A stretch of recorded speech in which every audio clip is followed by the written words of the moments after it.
Assalamualaikum dan salam sejahtera. Saya Hakim Rahman. Buletin Awani jam ini dimulakan dengan perkembangan pendakwaan kes rasuah melibatkan bekas Menteri Kewangan Lim Guan Eng. Wakil Astro Awani Kedah Abdul Hadi Awang yang kini berada di Butterworth bersedia untuk memaklumkan butiran terkini kes pendakwaan tersebut. Abdul Hadi, bagaimana keadaannya ketika ini dan apa reaksi balas selesai saja prosiding pendakwaan tadi? Okey, terima kasih Hakim Rahman di Bukit Kewangan, dan seperti dimaklumkan baru saja selesai sekitar jam 10 pagi tadi kes pendakwaan bekas Menteri Kewangan dan juga bekas Ketua Menteri Pulau Pinang YB Lim Guan Eng, dan dalam mahkamah tadi, Mahkamah Seksyen Khas Rasuah Butterworth hari pagi tadi, beliau mengaku tidak bersalah atas suapan bernilai 3.3 juta ringgit bagi projek pembinaan jalan-jalan utama dan terowong di Pulau Pinang, dan Guan Eng membuat pengakuan terbit di hadapan Hakim Ahmad Azhari Abdul Hamid, dan beliau dituduh melakukan kesalahan itu di antara bulan Januari 2019 sehingga Ogos 2017 di pejabat Ketua Menteri Pulau Pinang, iaitu di bangunan Komta, dan sesudah itu beliau didakwa bersalah atas kesalahan bawah Seksyen 23/1 Akta SPRM Akta 694 yang boleh dihukum dengan Akta Seksyen 24/1 dengan akta yang sama. Dan dalam selesai saja sesi pertuduhan tadi, kira-kira jam 10 pagi, kereta yang bawa bekas Menteri Kewangan itu keluar daripada perkarangan mahkamah dan menuju ke pusat khidmat beliau di Bagan ini, dan ada satu sidang media dilaksanakan oleh YB Lim Guan Eng.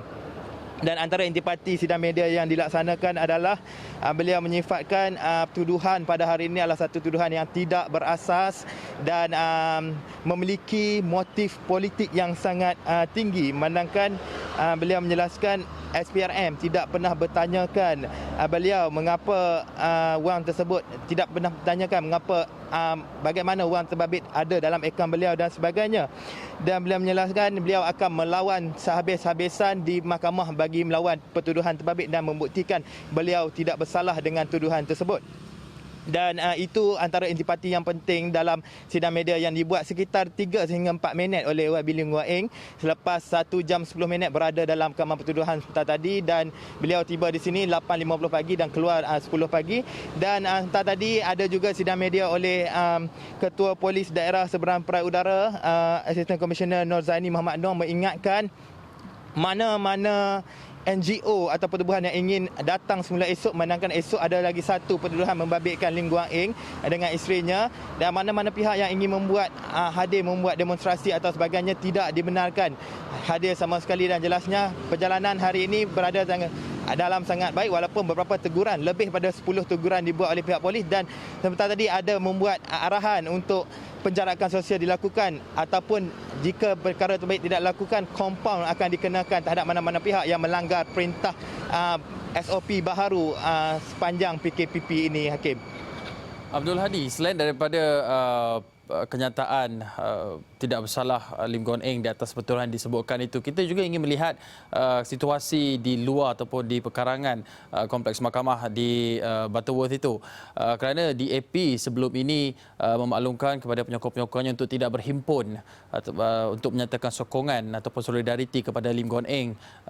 kerana bimbangkan faktor penularan jangkitan COVID-19. Dan apakah ada asasnya teguran Ketua Polis itu tadi melihat kepada situasi pagi tadi? Adakah penyokong-penyokong hadir sehingga boleh mencetuskan kebimbangan ataupun pelanggaran sebarang prosedur SOP PKP? Okey, namanya pagi tadi ada segelintir penyokong yang turut hadir, seperti tidak memahami ataupun mengikut apa yang dikeluarkan oleh DAP Pulau Pinang itu sendiri untuk tidak hadir ini. Sekitar 25 hingga 30 orang penyokong yang menyokong Lim Guan Eng hadir. Yang menjadi kebimbangan adalah provokasi yang dibuat pihak yang hadir juga yang tidak menyokong Lim Guan Eng dan menyifatkan kumpulan yang hadir itu menyokong perompak dan sebagainya, ada provokasi dilemparkan, dan itu yang menjadi kerisauan pihak polis memandangkan ada sedikit pergaduhan kecil pagi tadi yang terpaksa pihak polis meleraikan pergaduhan itu, memandangkan ianya akan memberi efek buruk, kesan buruk kepada tugasan pihak polis untuk melancarkan perjalanan kes pertuduhan Lim Guan Eng hari ini, dan ianya pasti diingatkan pihak polis sekali lagi untuk tidak berlaku semula esok, dan pastinya pihak polis akan mengambil tindakan lebih tegas terutama dalam memastikan perkara seperti tadi pergaduhan kecil dan sebagainya tidak berlaku, dan SOP baharu terutama penjarakan fizikal tetap menjadi keutamaan terutama bagi yang membuat liputan apa yang hadir memberi sokongan, Hakim. Baik, terima kasih Abdul Hadi Awang di atas perkongsian tersebut. Teruskan bawakan kepada kami laporan-laporan daripada Pulau Pinang.